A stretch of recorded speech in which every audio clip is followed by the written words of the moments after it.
Hi everyone, Lisa and Dan here from Fireside Strategic. We're on a mission to build a warmer, more human, and more profitable business world. In the Fireside Chat series, we're celebrating leaders that build organizations that fulfill a greater mission. Right now, we have the pleasure of chatting with Henry Gordon-Smith, founder and CEO of Agritecture. Henry, thanks so much for joining us today. Thanks for having me, Lisa and Dan. It's so great to be here. So, Agritecture.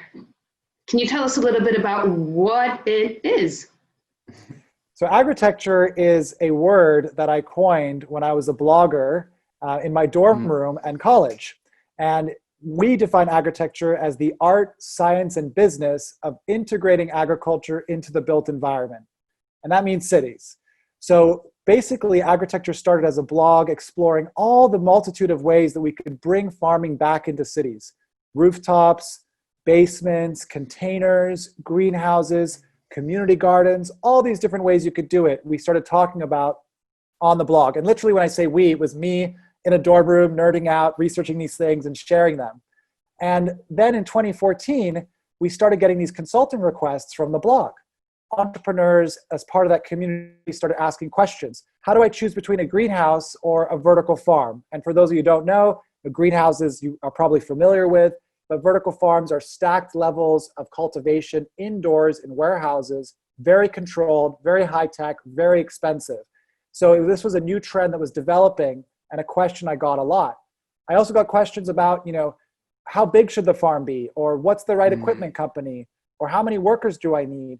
And these questions just kept coming, and people started saying, I want to pay you to answer these questions.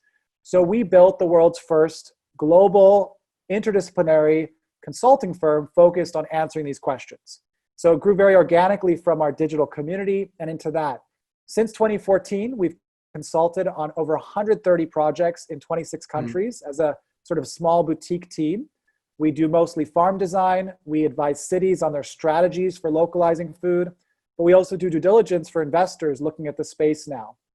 Now, to end it, I'll talk about Agritecture 3.0, right? So 1.0 is the blog, 2.0 is the consulting, and 3.0 is what we're going to be doing next.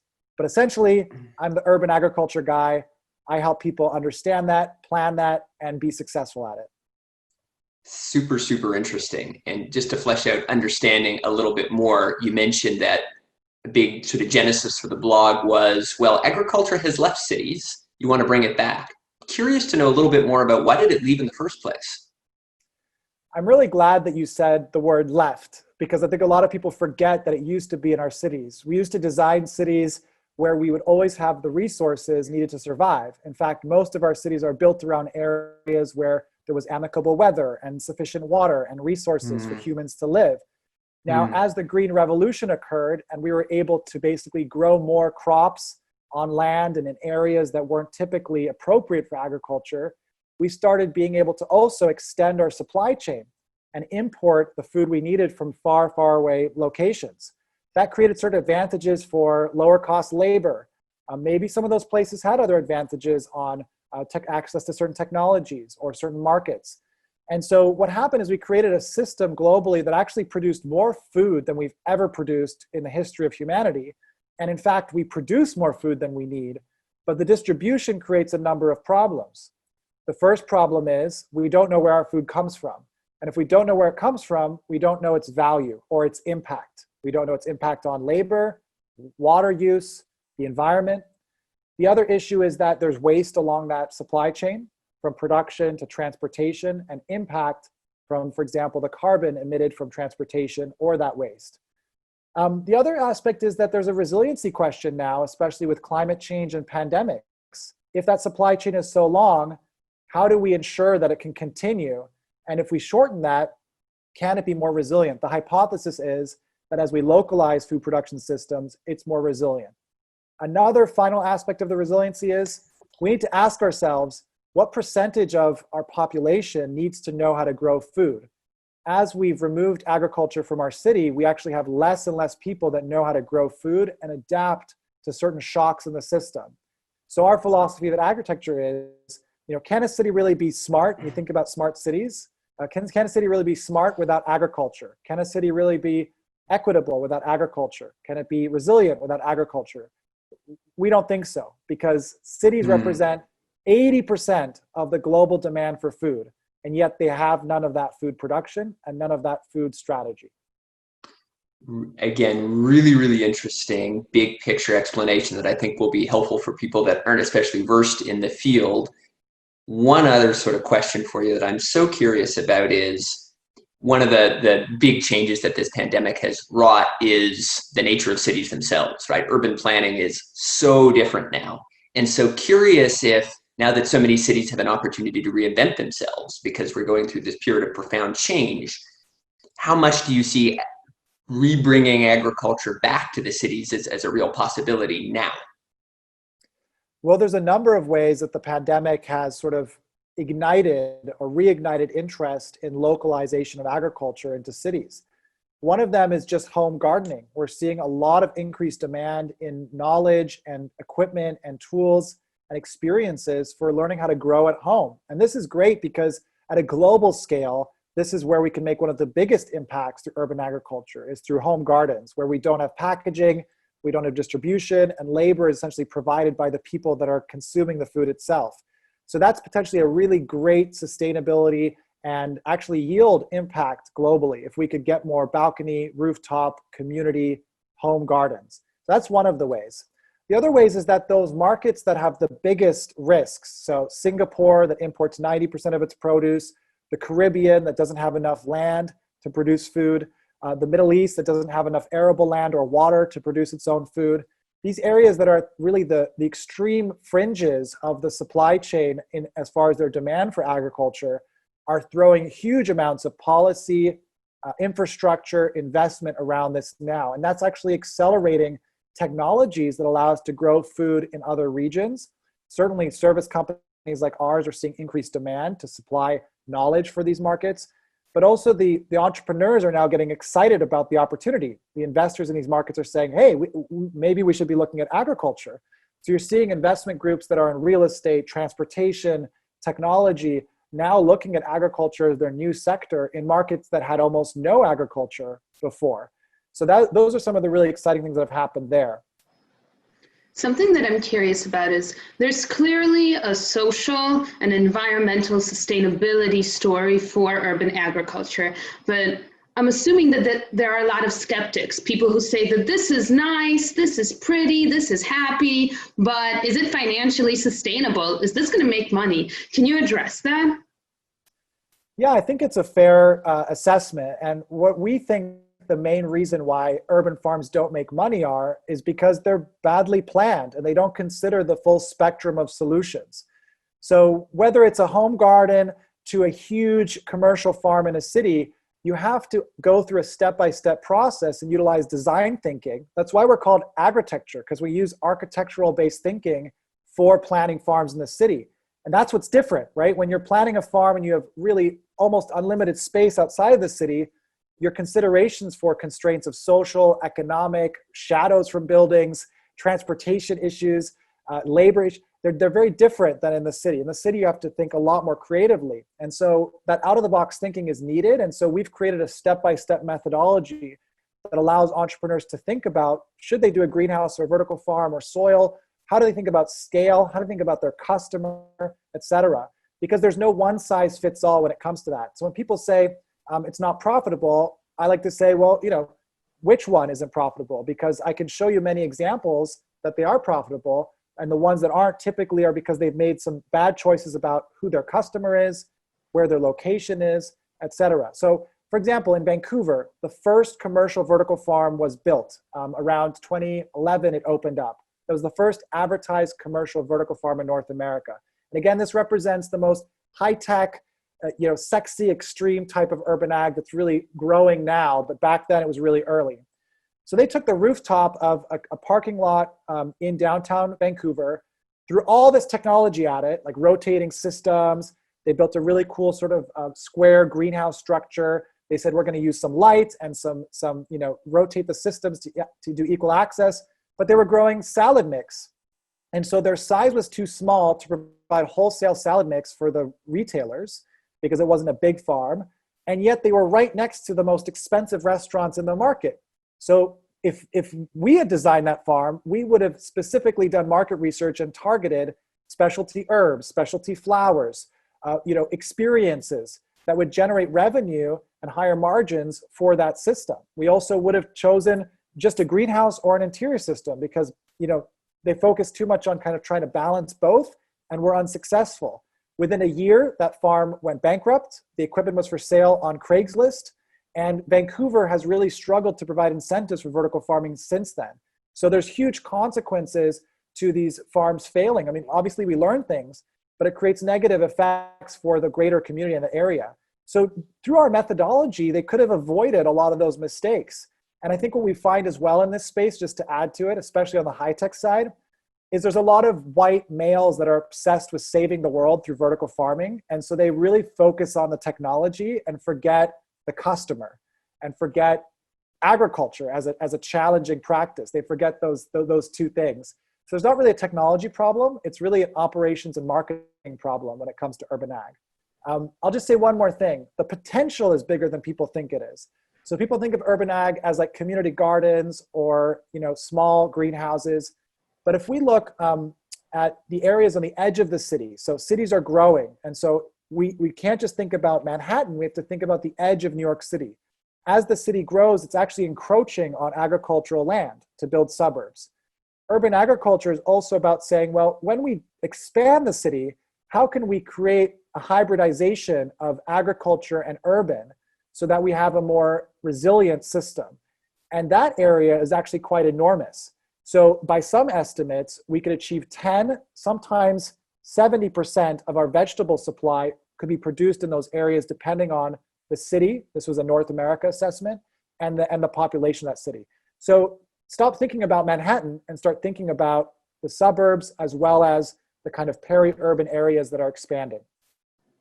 There is so much to dig into there, but something that really sticks out to me is that in many ways, urban agriculture is like any other industry, from the perspective that if you just focus on making some snazzy product and don't pay attention to customers, don't do your research, don't understand your financial constraints, don't understand how to operate it effectively, it won't work.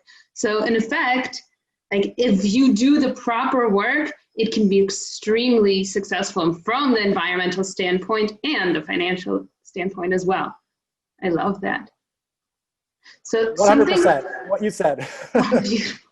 Something, I want to change gears for a sec. It's really fun talking to you because you both have this bigger picture perspective. You see the vision, you see the mission, but you also are such a realist. I'm very curious, kind of what is your story? What brought you into this world of urban agriculture, and how were you able to pick up all of these different pieces of knowledge and skill sets to do what you do? Well, I equate a lot of the way I think about things to my incredible parents. My mom she escaped communism from Czechoslovakia, made her own way to England, met my dad. He grew up in a more traditional English family, but it was an engineer. So my mom represents really the human side. She's very good with people and sees people as the great asset. My dad is very much about engineering. And so I think their influence on me is a big part of how I've become the kind of consultant that I am today. The other thing is that I grew up in huge cities like Hong Kong and Tokyo from the age I was born until I was 10. And in these cities, you learn that small spaces don't mean small opportunity. In fact, you can create incredible things when you combine technology and the urban innovation and density that can impact many things, the experience of the city, but also the beauty of the city, even the sustainability impact. We know density is a major driver for that. So I remember being a young kid going through Hong Kong and being like so excited about how they integrated, jungle on the edge of the islands and tall skyscrapers. I love the urban parks that have like walkways and play with density and greening spaces, even in this enormously dense city that has so much going on. I think that was where the seed was planted first. I certainly didn't have a green thumb. I didn't grow up with gardens at all. When I was a teenager, we returned to the Czech Republic, and my parents were kind of sick of the city life and invested in a country house, and we had to sort of renovate it. And I had to work with my mom on her flower gardens and my dad on his little greenhouses. And they both had this agricultural knowledge, this gardening knowledge from their parents. And so I used to complain about it, but they sort of forced me to learn that. And I started to appreciate that as I got older. But the real ignition point for me, I guess, or the spark for me was when I was trying to understand my career path. So I studied political science. And in my last semesters, I started looking at environmental security. And I said, okay, this is my fit, right? Like I can think about how policy can influence a response to climate change. And so I had an internship in Vienna at the International Organization for Migration.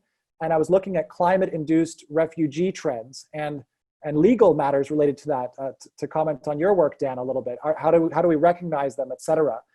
But anyway, 350 million plus estimated refugees by 2050 just due to climate change. And I saw this as such an enormous challenge that I wanted to solve and respond to. So I was like, okay, for sure, sustainability is my path forward. But I was so disappointed by the public sector. It was so slow. So it's kind of like, I need to focus on business. And I was like, I know nothing about business. I just didn't. I mean, I thought I was going to be a diplomat or work for some NGO. So I was like, oh crap, like what am I going to do? And so I just kind of thought, well, business is about finding a gap and solving that gap better than anyone else. And I thought, well, it doesn't have to be a better watch or a better wheel. It could actually be a sustainability problem. So I started 3 blogs because that's what I was good at, to kind of test the market about my interests. One of them was about technology and water. So trying to create sort of a media company around that. One of them was about a new strategy for density. And one of them was agritecture. So I had 3 Tumblr blogs. And agritecture just really resonated with the community. It was growing faster. The comments were higher. The shares were higher. And I found that gap that I mentioned, which was that people didn't have the data and they didn't have a process to enter the industry. And that's where the business began. So it was really a pretty long journey, but that's where that's how I landed in sustainable agriculture. I think it's a really, really cool reflection. So interesting to see how both parents played a role in sort of your intellectual formation and career decision making. And something else that pops up for me, just meeting you for the first time, is I think you, tell me if this resonates, I think that you meld humility and confidence in a really interesting way. I think you're very analytical, right, in how you think about business, and you see sort of public policy and business problems in a very analytical way. And sometimes, if you're smart, you can get a little overconfident when you're analytical. And to me, you combine that analytical ability with a really deep curiosity. You've traveled all over the place, you've really done your homework, and you're always learning. Like even though you're analytical, you approach challenging problems with so much curiosity and humility. And to me, that's an exceptionally rare combination. I'm flattered. I that's a really incredible compliment, because I think that's a really incredible compliment. But I do think the credit goes to my parents, because my mom is sort of vivacious and very confident, sometimes overconfident, and my dad is a very humble, soft-spoken Englishman that really is doesn't over toot his horn or whatever. So I think I got both of those things together.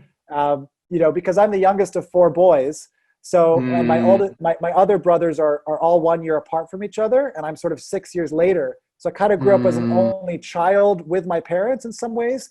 So I really got, I think, the best of them when they had their careers were settled. They had a lot of, they created a lot of independence with me, but they had sort of time to talk to me in a way that was different than my brothers, where I got to really absorb a lot of the best of their career experiences. So I owe a lot of credit to them, both on the global experience and that. But I think it's hard though, because the humility thing, I'm fundraising right now for Agritecture 3.0, our next stage.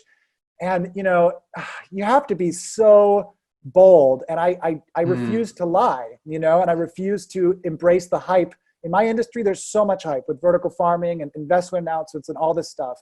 And it makes me nauseous, because when it comes to agriculture, the waste of those failed farms and the waste of that failed energy is not aligned with my ethics. But I also have to play the game of the investment world and the VC world to say we are going to get 50x, 100x revenues. And so I have to put in that extra work to balance my character with that culture. And that's really hard for me right now.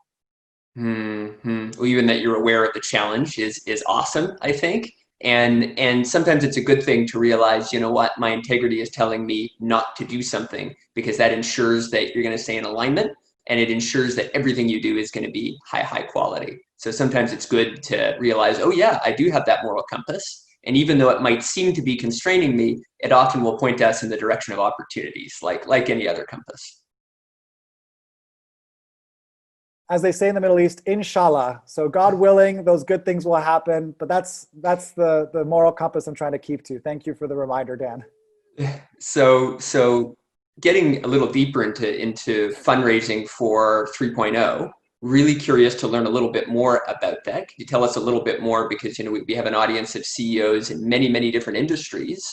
Give us the pitch a little bit more. Be really curious to learn about it. Yeah, so again, I think you've heard my background story, blog, community, Agritecture 1.0. We did some workshops that formulated this methodology, and we responded to the market and built a consulting business. So from 2014 until 2019, we actually achieved profitability in 2018 and 2019 as a boutique consulting firm. But we are not satisfied with 130 plus consulting deals.